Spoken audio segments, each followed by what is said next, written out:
Kamrani Yesu Kristu, amen. Amen. Sambwana mzalwane uNkulunkulu. Waphinda sithuba ukuthi sifunde futhi, amen. Before siqale kodwa ilesson yanamhlanje. Ngizocela nje ukubuza ukuthi last week sifunda ngalo bana ukhumbula just a short recap nje. Umuntu uzosho nje ipart ayikhumbulayo last week sasifunda during i-divine service. Bana ukhumbulayo ukuthi sifunda ngalo last week. Lokho nje akukhumbulayo umuntu. Ngesifundo sa last week. Okay, yebo mdala. Umehluko phakathi komusa weqiniso nomusa wamanga lokho ngabanyama.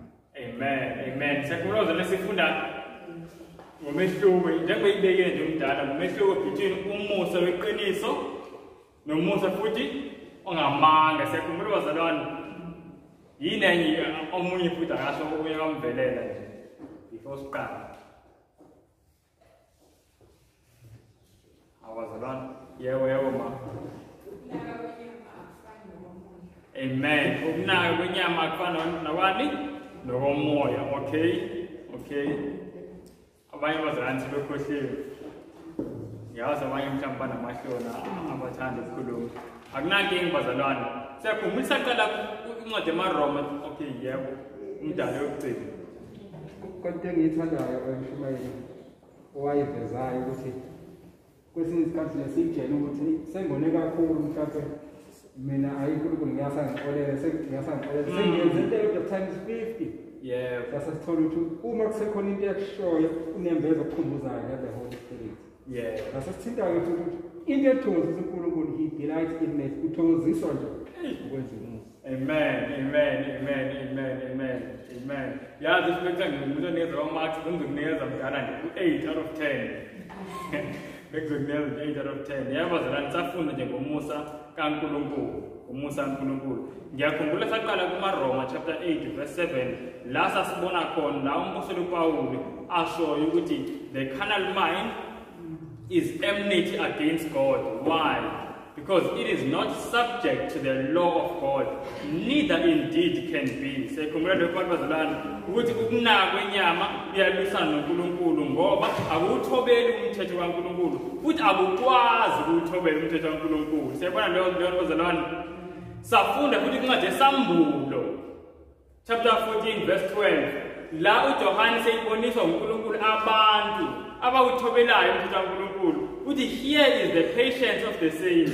Here are they that keep the commandments of God and the faith of Jesus. Sekhumbuleni bazalwane thina kubekezela kwabangcwele naba igcina imiyalo kaNkulunkulu nokukholwa kuJesu. So ngala uthi umpostoli uPawuli ukunaka kwenyama kuyaxabana noNkulunkulu ngoba akwazi ukuthobela umthetho kaNkulunkulu. Kodwa ngala uJohane seyaveza ukuthi naba egcineni kwesikhathi abantu bazobe uthobela umthetho kaNkulunkulu ngokuphelele.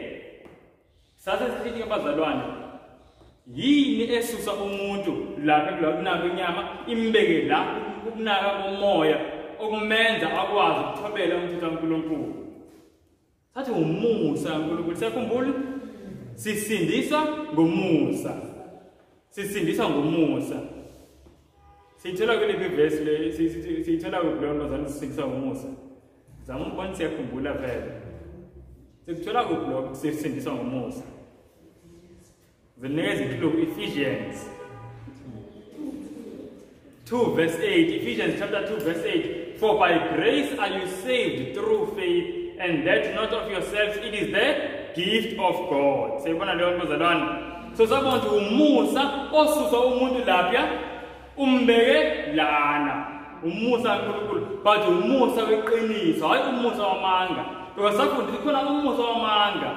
Safunda incwadi kaJude, sakhumbula incwadi kaJude chapter 1. Kuthi kunomusa wamanga. Umusa wamanga ulo umusa uyena umusa ovamile. Abantu bacabanga umusa bacabanga wona in fact. Ugcwele umusa wamanga. Uzathi Jude bathatha abantu umusa kaNkulunkulu bawenze ini? Amanyala. Ngamanye amazwi umuntu uthatha umusa kaNkulunkulu awusebenzise as into yokamboza nje isono. Umuntu aze apply ukwenza isono. Athe bazalwane la uNkulunkulu hayi siyobona nje singesithi umusa la. But last week isibonile ukuthi hayi amanga lawo. Umusa kaNkulunkulu safunda ukuthi na two parts. Forgiveness, nane yesibili. Power. It's forgiveness plus power is equal to grace. Sayibona leyo nto. So umusa kaNkulunkulu awuxole nje kuphela uNkulunkulu kodwa ukupha amandla ukuthi umphilele. Sabona abantu bazalwane bayebanjwe ngomusa.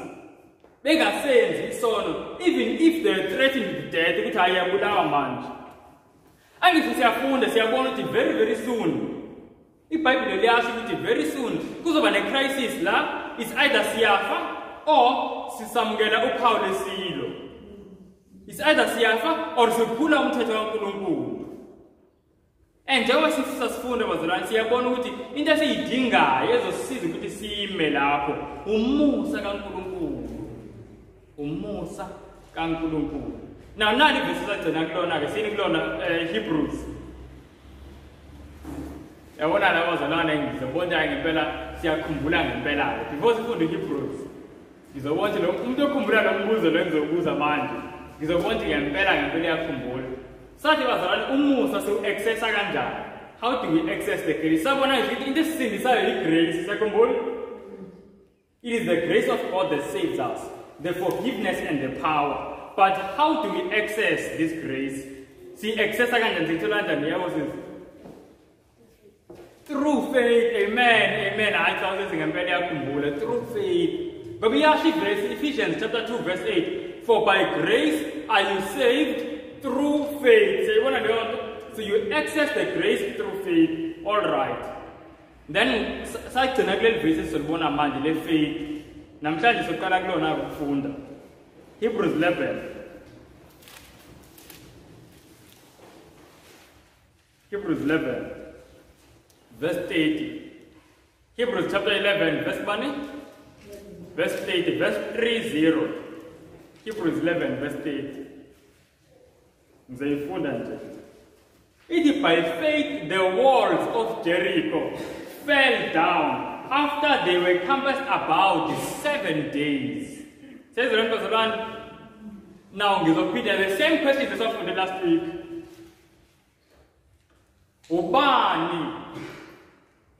Ubani owawisa indonga zeJericho?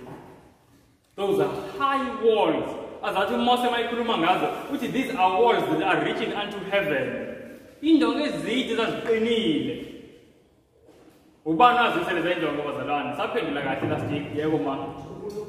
uNkulunkulu. Amen. But according to Hebrews chapter 11 verse 30, ngaba ikhona yini into ekumele bayenze amaSirayeli before uNkulunkulu azise lesindonga? Yini ekumele bayenze?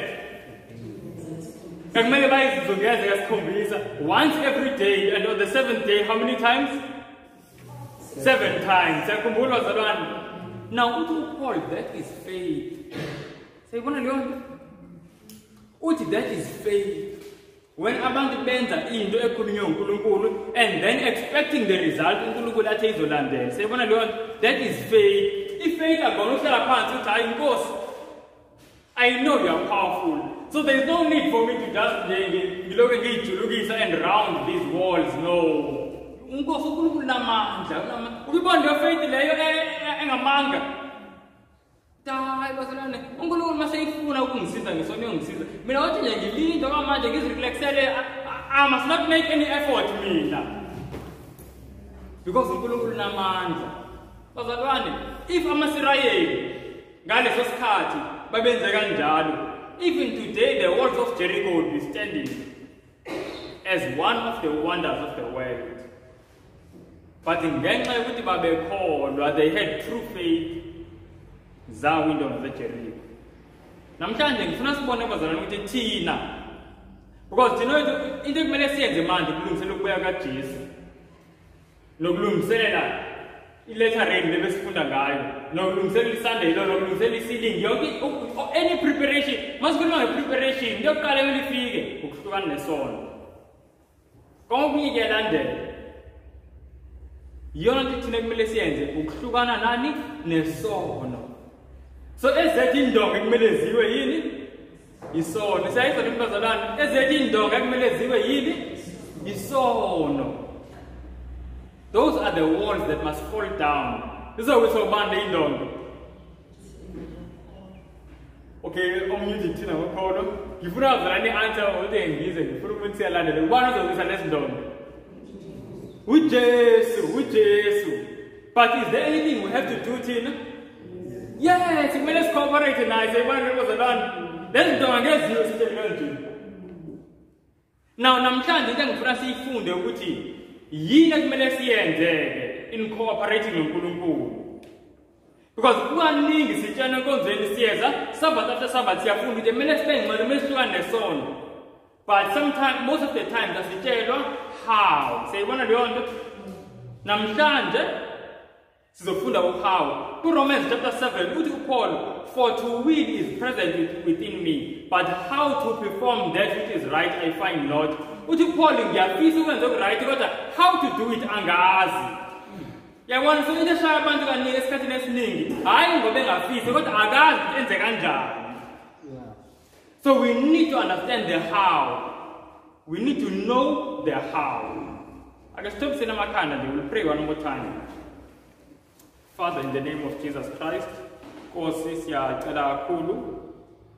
that as we studied a very short study,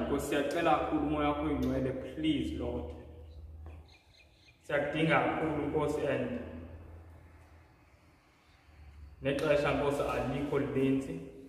And as we've been studying in the morning course, we have seen that the time is very short.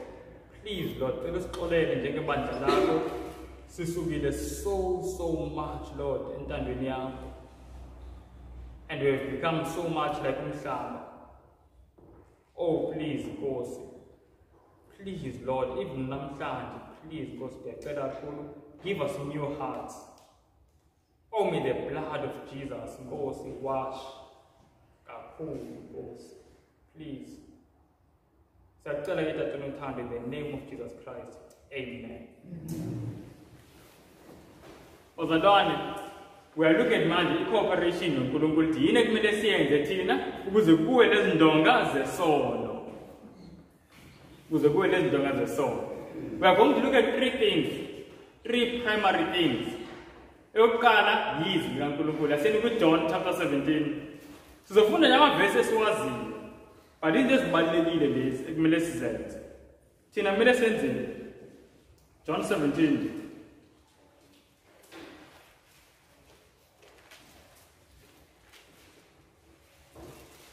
Verse 17. John 17, verse 17. You know, friends, before we found John 17, verse 17. Ngicela sizwe ngempela le point engizoyenza. uJesu ubhlungu owabuza ebunqamlezweni akuphelanga ebunqamlezweni. Sayizwa le mpazalwane. The pain that Jesus experienced on the cross did not end at the cross. uJesu namhlanje usazwa ubuhlungu ngenxa yesono whenever abantu benza isono, especially abantu abazibiza ngegama lakhe. Uthi uPaul kuHebrews chapter 6 verse 6 uthi kufana nokubantu they are recrucifying Christ afresh and putting him to an open shame. So ubuhlungu uJesu wabuza bazana aphelanga emnqamlezweni. In fact ngicela sibhale, ngiyajabula ngasiyabhala namhlanje. Ningabhala next week Hebrews chapter 6 verse 6 sibhale education page 263. Ngicela silalele le quotation le. It all heaven suffered in Christ's agony. But that suffering did not begin or end at the cross. Says the city, the cross is a revelation to our dull senses of the pain that from its very inception sin has brought to the heart of God.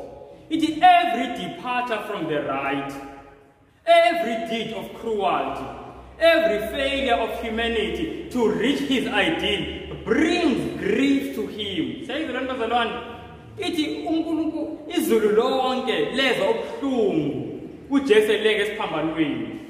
But ubuhlungu abuqalanga futhi kwaphela esiphambanweni. ithi isiphambano kahle kahle siveza ubuhlungu uNkulunkulu owabuzwa kusukela siqala isono kuze kube yimanje. Seyizwe leyo nto? Ithi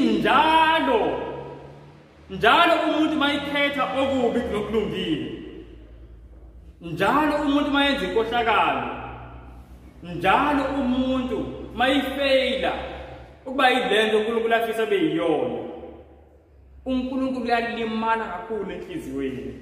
Can you imagine leyo nto? Uthi the cross is a revelation to our dull senses of the pain that from its very inception sin has brought to the heart of God. Thina siyabona isiphambano, we see the cross and his bleeding victim, the Son of God, wet with blood and saliva. Siyambona uJesu elenge esiphambanweni namathe negazi. And siyambona ubuhlungu. Can you imagine leyo nto? Like ikhonkwane ameva konke nohlazo olumangalisayo. And we think thina hayi kwaphela lapho, oh thank God kwaphela lapho. Oh bangayenza kanjani into kanje?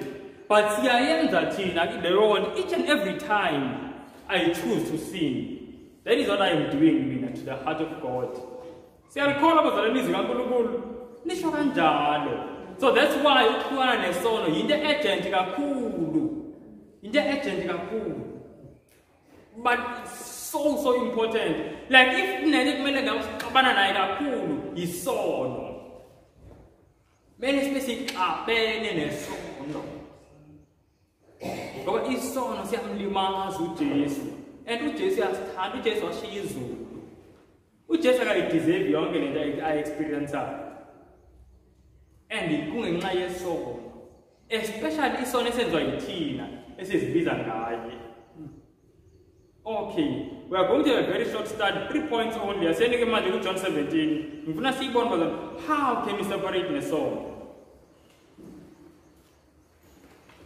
Sesifundile sesivumelene sonke ukuthi uJesu, but we are learning now i-cooperation. Ukugezwa bazalwane esonweni, it's nothing but the blood of Jesus. Ayikho enye into. But the blood must be applied. The blood must be applied. Sifunda cooperation manje. John 17 verse 17. Uthi Jesu lana, sanctify them through thy truth. Thy word is truth. Says the bazalwane. Uthi Jesu yakhulekela abafundi bakhe. Uthi baba bangcwalise ngani? Ngeqiniso lakho. Says leyo nto. Izwi lakho lini? Liqiniso. Now, ngiyabuza bazalwane ngase sesikolweni. According to this verse, yini uNkulunkulu ayisebenzisayo ukungcwalisa abantu?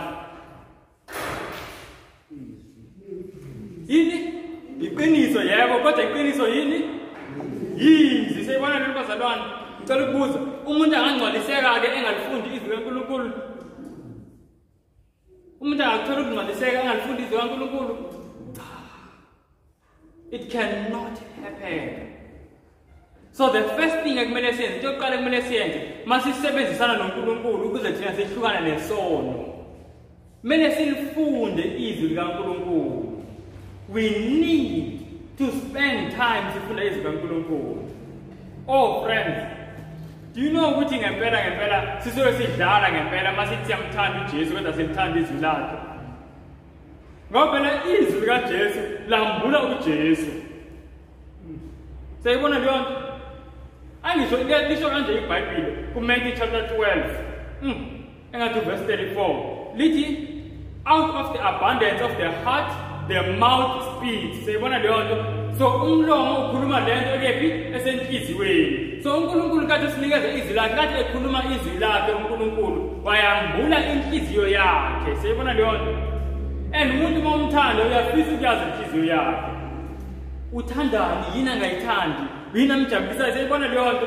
So angeke sithi yamthanda uJesu kanti aselifuni ilizwi lakhe. Lolo thando ngamanga. And worse than that, angeke bazalwane sike siseke ezonweni singalifundi izwi. Na ngicela ukubuza, izwi kumele sifunde kangaki mhlambe ngesonto? How many days in a week must you study the Bible? Is it ngeSabatha, mhlambe ngeSabatha and Wednesday, or ngicela nje umuntu uzophendula?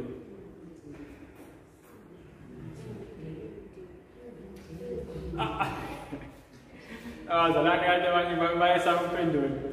And le mpendulo ngayiza ngayisebenza i-right vele iphakamise nje. Every day, yebo man, every day.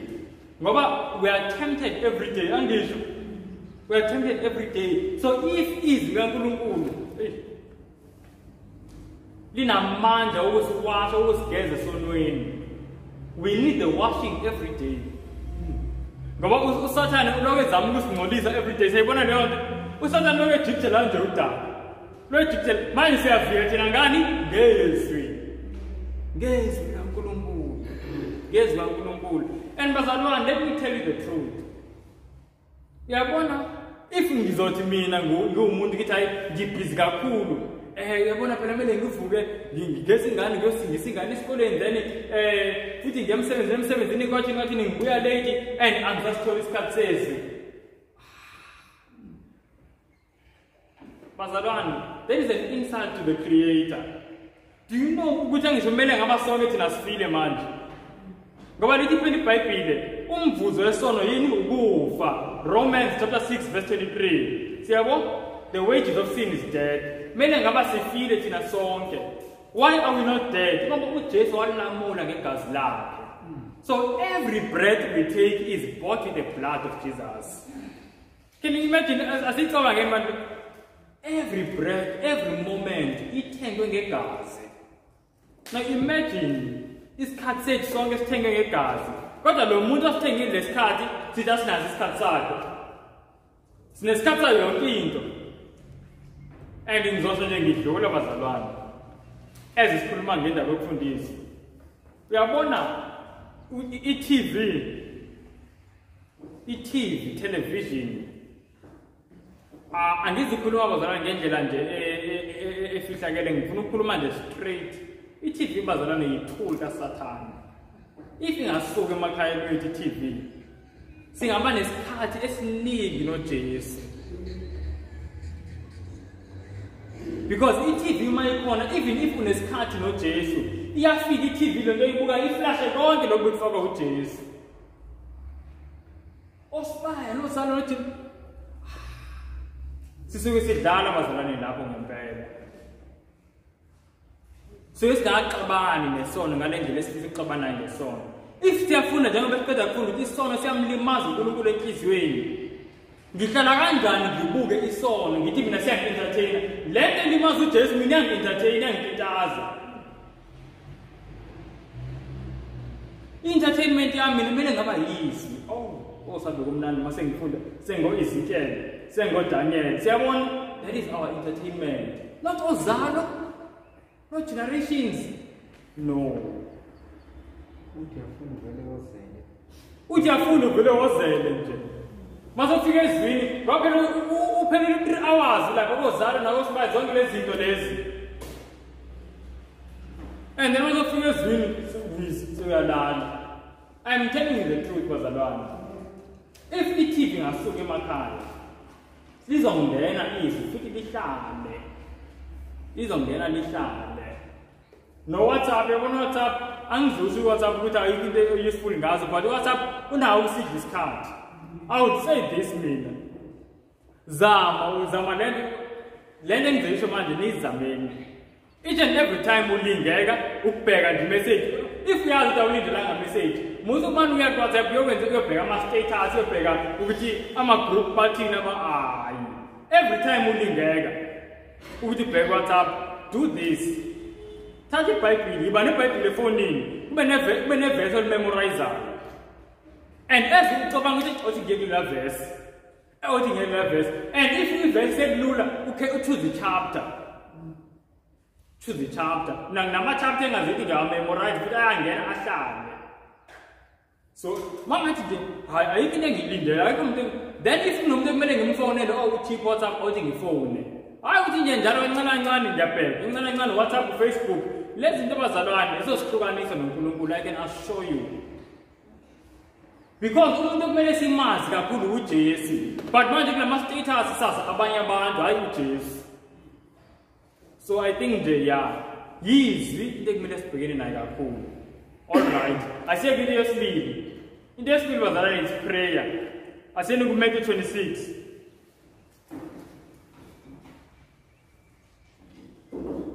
Matthew 26.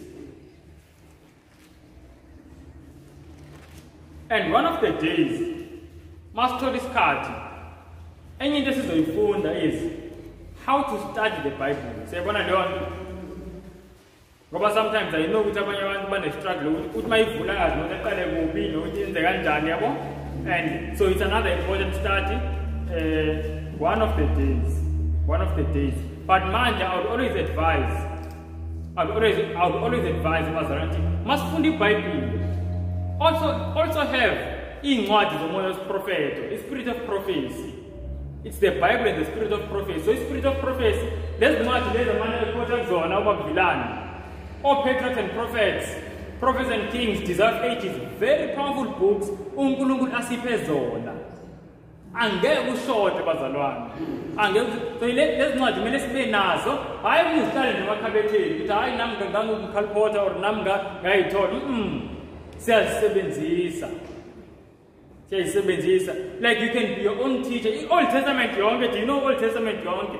I-commentary yayo, i-spirit of prophecy. Ukusuka Genesis, uye la impilo kaDavid, u-patriarchs and prophets lo, and then ukusuka kuSolomon uye kuMalachi, lo u-prophets and kings. So Old Testament yonke unayo, ungabona endlini. Siyabo, but kumele sithathe isikhathi sifunde. That's why i-TV mina ukubona kwami ayinasikhathi ngoba there is so much we need to learn. Ziningi ekumele sizifunde. i-TV ayinasikhala nje, ayinasikhala ngempela. Ayinasikhala. All right, prayer. Matthew sesifikile ku Matthew 26. Bazalwane sesifikile? Ukuthi ngibuye leli verse.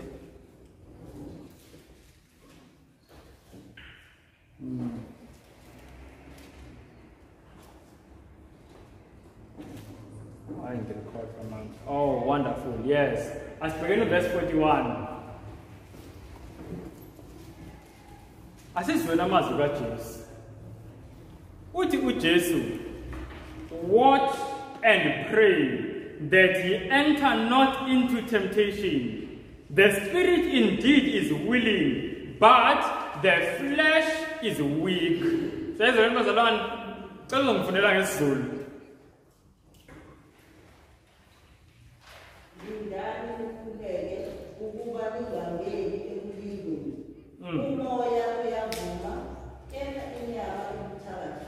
Amen.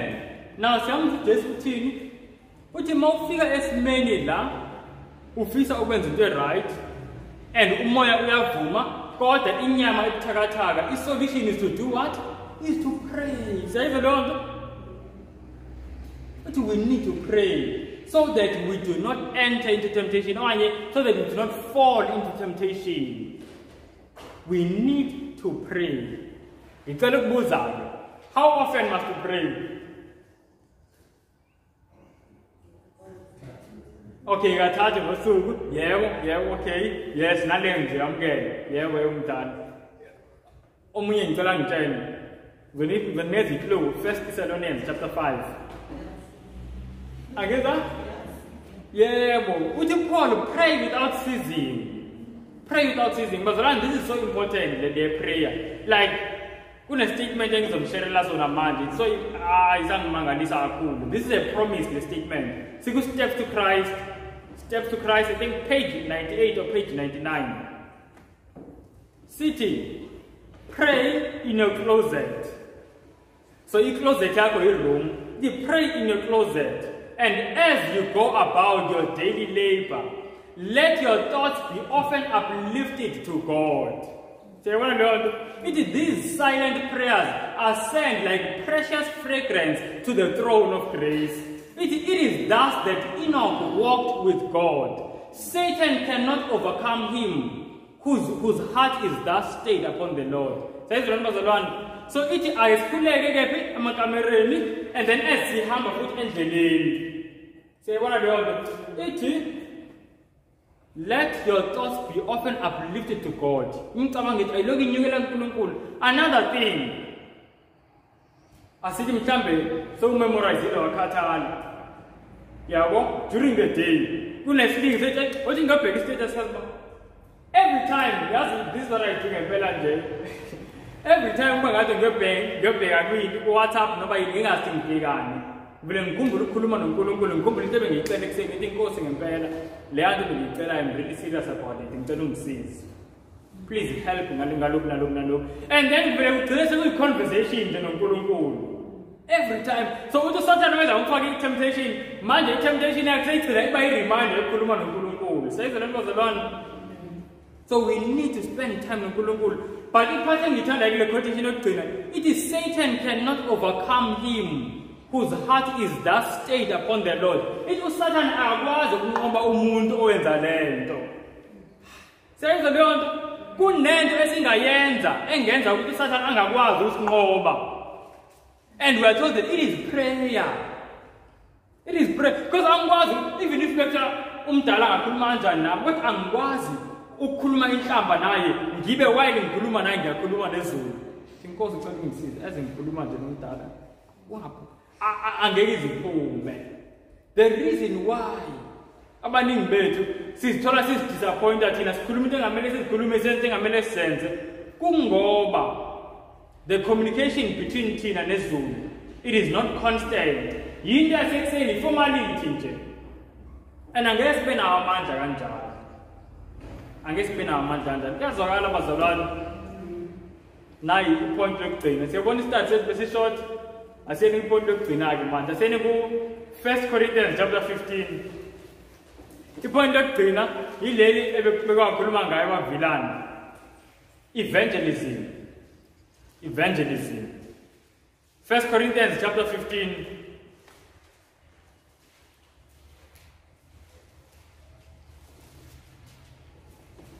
In the prayer, it is so serious. If Jesus, being the Son of God,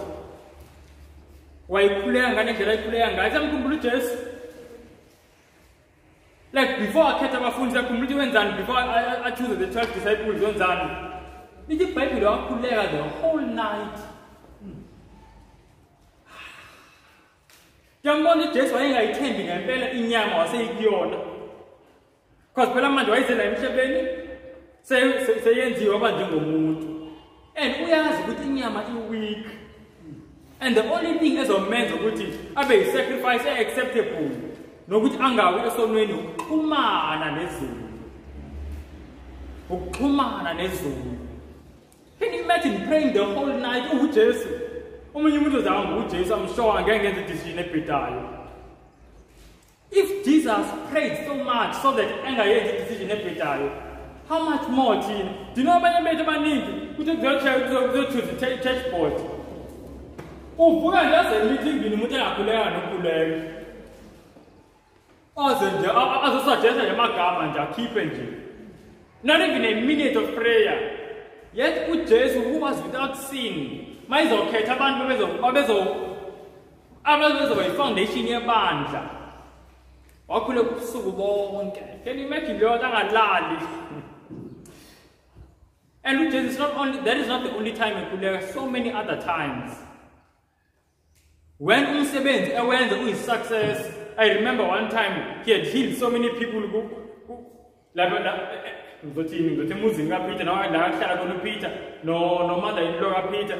Abantu bephiliswa and then ekuseni bathi bayamfuna uJesu akasekho. Usentabeni uyakhuleka. Thola direction. And also uJesu was our example. uJesu wayesazi ukuthi sometimes when wenza into ibe success kulula ukuthi inhliziyo iphakame. Siyabona leyo nto. And the only way ukuthi uloke nje uyilento uNkulunkulu afuna ube yiyona ukuthi uxhumane noNkulunkulu. Oh, prayer bazalwane is so important. Like now, I'll be honest, personally, now I pray more than I read the Bible. I pray more than I read the Bible. Even if I'm going to start, if ever ngifunda ama-hour like kumele wathi I've prayed like nje, if ever mhlawumbe ngizonikezwa 2 hours to prepare, I can spend 1 hour 30 minutes praying, ngibuza uNkulunkulu, ngikhulekele nabantu engizokhuluma nabo. Awukwazi ukuvele nje ungene kumsebenzi kaNkulunkulu nje engathi this is a real war, yimpi yangempela lesikuyona. Awukwazi ukuqala usuku uhambe nje uyinyama kanje. Ngeke. You will always fall. Kumele uxhumane nezulu. If ngempela you want to have success in this fight. Okay, 1 Corinthians chapter 15.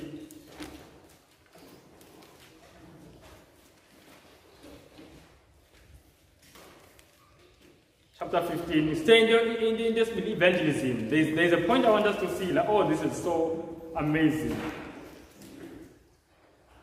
Uti Paul, verse 1 or 2. Uti, moreover, brethren, I declare unto you the gospel which I preached unto you, which also you have received, and wherein ye stand, by which also you are saved, if you keep in memory what I preached unto you, lest you have believed in vain.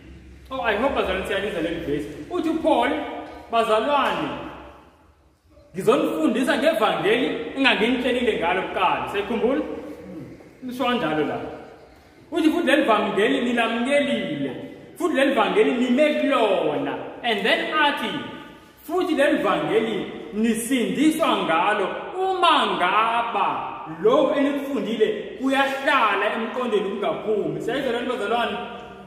So uthi uPaul ivangeli lisindisa only if ivangeli liloke likhona emqondweni, liloke likhona enhliziyweni. Siyabona leyo nto. So ngamanye amazwi if ngiyalikhohlwa ivangeli liyaluza ipower empilweni yami. Siyabona leyo nto. That's why Satan esebenza kangaka ngokukhohlwa. Kufundiwe ufuna ukwenza sure ukuthi uphuma lapha ya ukhohlwe. Paul says we are only saved by the gospel if we keep it in memory. So this is nine Satan ahlasela ngayo. The first attempt into ayenzayo yonke masikanje kunabantu Satan abathemthile ukuthi bangeze enkonzweni, but wanga succeed ngoba uJesu unamandla. Abantu baphumelele bezenkonzweni balizwa izwi likaNkulunkulu. The second phase of the attack, mase ibona ka succeedanga ukuthi akwenza ukuthi ungazi enkonzweni. The second phase of the attack ukwenza sure ukuthi even though ulizwile izwi kumele ulithini ulikhohlwe, because uyazi ukuthi izwi likusindisa only if it remains in your memory. Sayizwa lento bazalwane, we see that, ne? All right. Manje izwi ke so wenza kanjani sure ukuthi it remains in our memory? Ake siyibone asene Deuteronomy chapter 4. Deuteronomy chapter 4. How do I make sure that the word remains in my memory, in my heart? Deuteronomy Testament elidala, Deuteronomy chapter 4. Says begin. Amen, brother. Let's begin. All right. What is it, brother?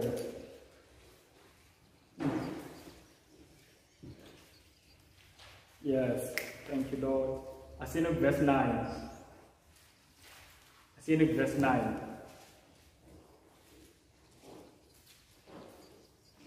What Moses?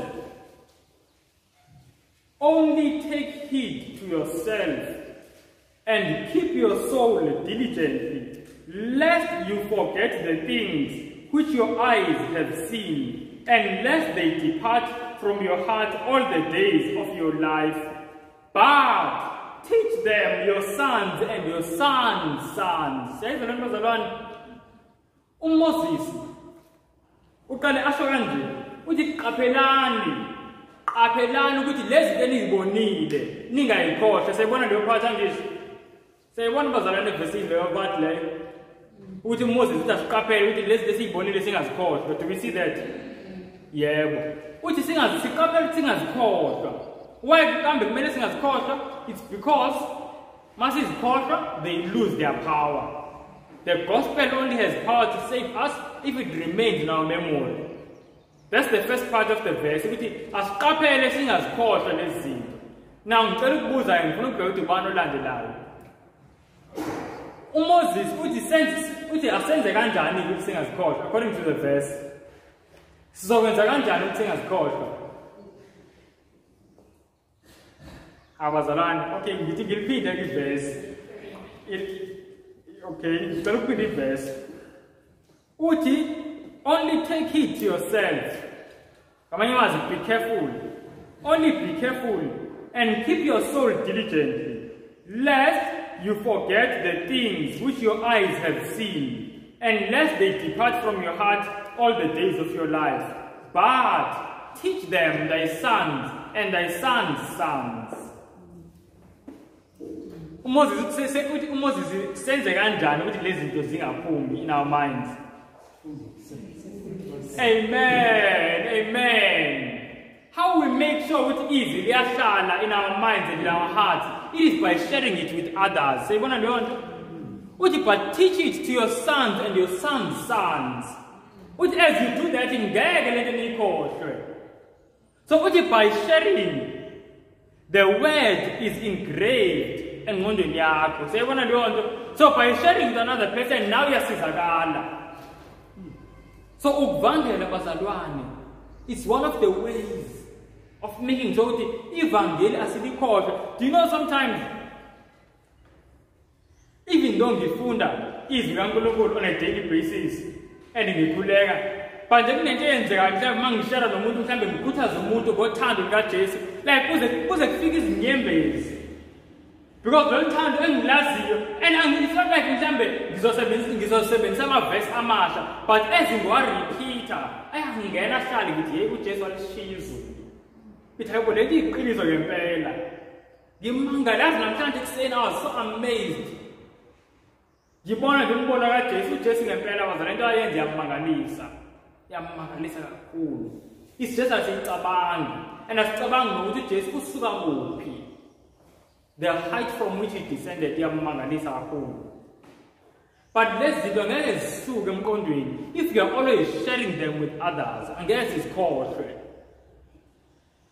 And nento enze ukuthi sixabane njengebandla lokuxatshana ukuxabana bazalwane yinto yabantu abangekho serious ngokuvangela. Yazi manje serious ngokuvangela anazo nesikhathi sokuxabana. Uxabana kumosha isikhathi phela kumele nabantu amayiphefumulo ilindile. Imiphefumulo ethenge ngegazi. So as sivangela bazalwane nathi sithola amandla. In fact, ngicela sibhale next to Deuteronomy chapter 4 verse 9. Ningabhala Acts of the Apostles AA page 105. Acts of the Apostles page 105. It is strength to resist temptation is best gained through aggressive labor for the master. Close quote. Says it is strength to resist temptation is best gained through aggressive labor for the master. Acts of the Apostles page 105. Yenye incwadi zomoya prophet was a very powerful book. Very powerful book. And here commenter on the time when ama-disciples sebeyovangela abanye baye eSamaria bakwindawo ehlukile. Ithi uNkulunkulu wenza ngabomu ukuthi uqale iy'ntshushisi laba bekhona soze bavangele. Ngoba uNkulunkulu wayesiza bona. Because God knew that strength to resist temptation is best gained through aggressive labor for the master. Amandla wokunqoba izilingo atholwa ngokuthi uyikhandle ngomsebenzi kaNkulunkulu. Sezolweni bazalwane, hayi nje ukusebenza normal, yazithi le quotation it's aggressive labor. Hayi like ngempela you are just throwing your life in the work of God. Hayi ukuthi hayi ngizomane ngifika ngenza uSabbath school lapho kale. I am throwing inhliziyo yami yonke isemsebenzini kaNkulunkulu. Temptation will lose its power. Nezinto zomhlaba azolahlekelwa amandla wazo. So evangelism was very, very important. Very, very important. And you know, before we get to the point of evangelism, you just offer what you have. You don't need to know how to ukwazi ukukota wonke amavesi ezingwakhota manje uzowazi as evangelize. You share what you know. And as you share, kuzoba khona a test, kuzoba khona a desire in your heart. Yes, I want to know more. And that's where training comes in. And I want to say this as well. When a program was run, a very solid program of training about evangelism, what to learn, and the training to put the 3 angels message. It's a very powerful program on training. Ibandla. It's actually a church-based program. You train ibandla for evangelism. Evangelism, as you call the Mokuana and the soul, if as Fangi, you tell us a tombe. If as Vangeli, we can forget. We can forget. But if you are Vangela, we are going to gain strength to resist temptation. Says it was around, let us see, 3 points. Elkala stay in the ministry and cooperation of Gulugulu. Okay, we will speed the prayer. But Elkala sing I skip for the very important Elkala. Yes, we will speed prayer, yes. And then start evangelism. Evangelism. See, understood it was understood. We have understood, ne? Now we need strength to apply. Let's read the closing verses. And with John chapter 12.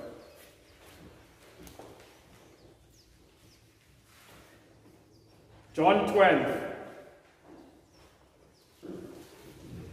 Now, Bazalani, this masenza lezinto. Lezi balile. Sifana namasirayeli. Azungeza indonga zeJericho. And I can tell you the truth. Zizo angeke zingawi ngoba uNkulunkulu unamandla. Lento siyifundayo isho uNkulunkulu. Just like how nakubona kakusho uNkulunkulu ukuthi abazungeze kanje. Kangamele umuntu enze into efiso yena. Wenza lento esho uNkulunkulu. And kuzokwenzeka le result esho uNkulunkulu. uNkulunkulu unamandla kakhulu. There is power in the blood of Jesus. So much power in the blood of Jesus. John 12. Let's begin. Verse 32.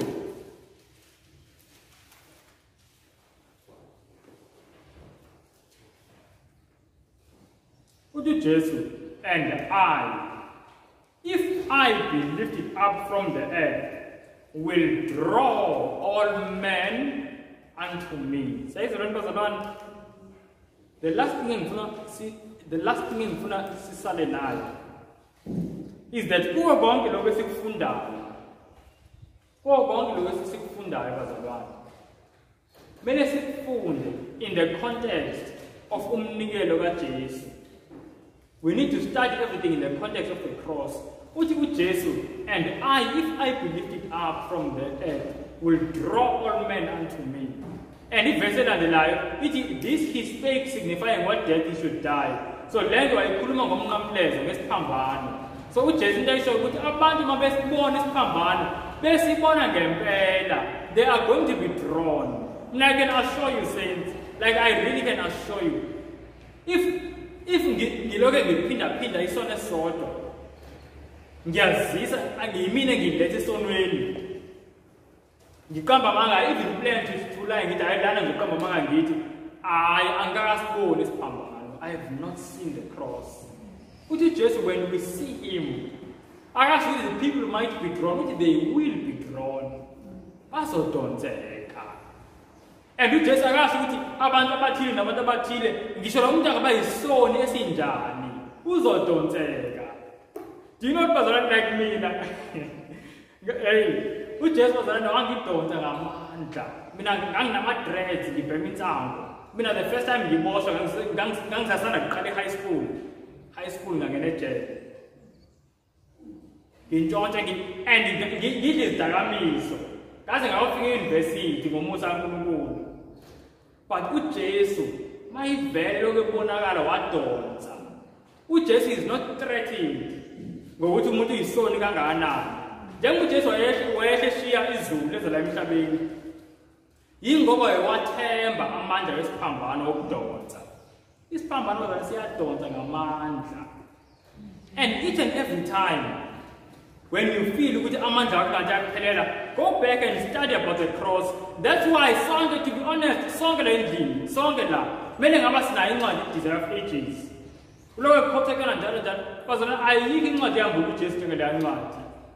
Outside the Bible, that is the best book on the life of Jesus. And futhi into esiyithandayo ngale ncwadi, it's inspired ngomoya oyingcwele. Siyazi into ebhalwe lapho iyiqiniso. It's amazing. It's amazing. So we need to look at Jesus. We need to behold Jesus. We need to behold Jesus. And isono sizolahlekelwa yini? Ngamandla. Ubani bazalwa thina ubani nje uthi lezi zinto esizifundile ngiyafisa ukuzama athi ngibone nje ngizandla. The three things. Yes. The word, prayer, and evangelism. Akudingi ukuthi uqale kwamakhaya amaningi. Choose one person. And if kusenzima ukuthi uye kuyena, pray about the person. Umthandazele umthando Nkosi ngingafika kanjani kulo mphefumulo. uNkulunkulu uzoyivula indlela. If nesikhathi sama-testimony, I'm going to share so many testimonies. uNkulunkulu usimangalise bazalwane. Yazi kunabantu ababethi bakholwa like completely. Khona umuntu yangihlanga naye emsebenzini wathi akakholwa. Ngathi hayi Lord no. Ngabe ngatshela unkosikazi wami and there's another mother sasihlala naye sathi asimkhulekele nje. And angazi kanjani sizofika. Angazi sizomreacha kanjani, but let's just pray. Let us just pray. And claim our promises. We're going to promise of Isaiah that even the lawful captive will be delivered. Just pray. And it's so amazing. Man, you want to say, why you the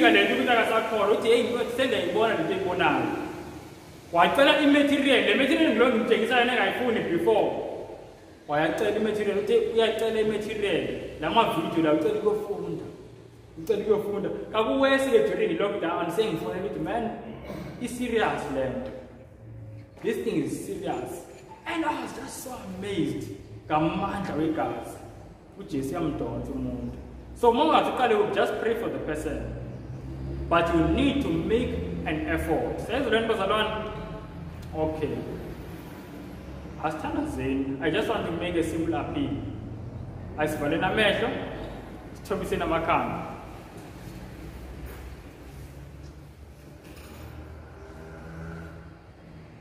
Just like last week, I want to make an appeal, Barcelona. But I really want it to be specific. So our eyes are closed and our heads are bowed. I really want to be specific. Because we need to take steps, serious and real steps. If there's anyone that engine, somebody on TV and just translation, TV and usemsimali yakhe ukhokhela iDStv nalezo zinto. And as sifunda kukhona into efika yekela ethi kumele ahlukane nalento. Umuntu othi afisa ngempela ukuhlukana neTV. Icela phambi sisandla othi ngiyafisa ngempela ukuhlukana neTV and not iTV kuphela. Nomusic lo womhlaba abazalwane osihlukanisa neJesu. Yebo. Anyone, Jesus is looking and Jesus has power. There is so much power egazini kaJesu. Let this month be the last month forever and pay. Just TV, just born his eyes. Let us pray. Father, in the name of Jesus Christ, of course, we thank you so much for your words. We thank you so much for teaching us. And God, we thank you so much for your love, for your sacrifices. The love that you have for humanity.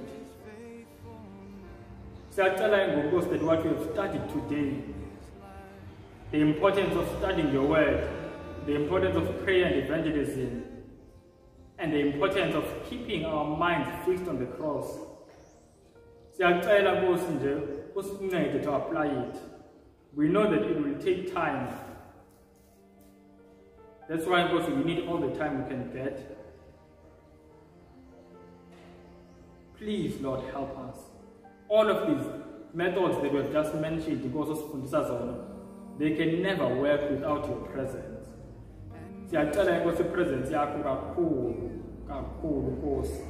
Please, Lord. Everyone, Lord, who has said they want to try these things, who's born in these angels, please, Nkosi, may power come from heaven to give life to the Please, Lord.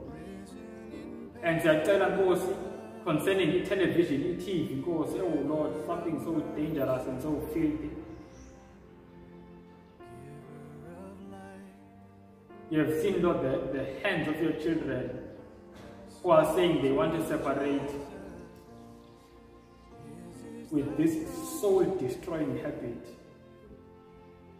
Please, God, give power.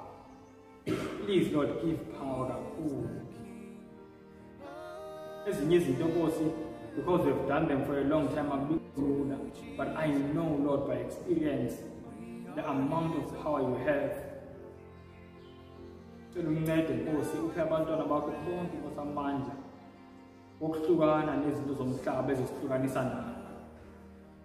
Oh, thank you for your love, for your forgiveness. I also pray, God, that you help us even today to realize that no one has gone so far that they cannot find forgiveness. Please, therefore, Father, help us to receive your grace and your forgiveness. Tell our God, in the name of Jesus Christ. Amen.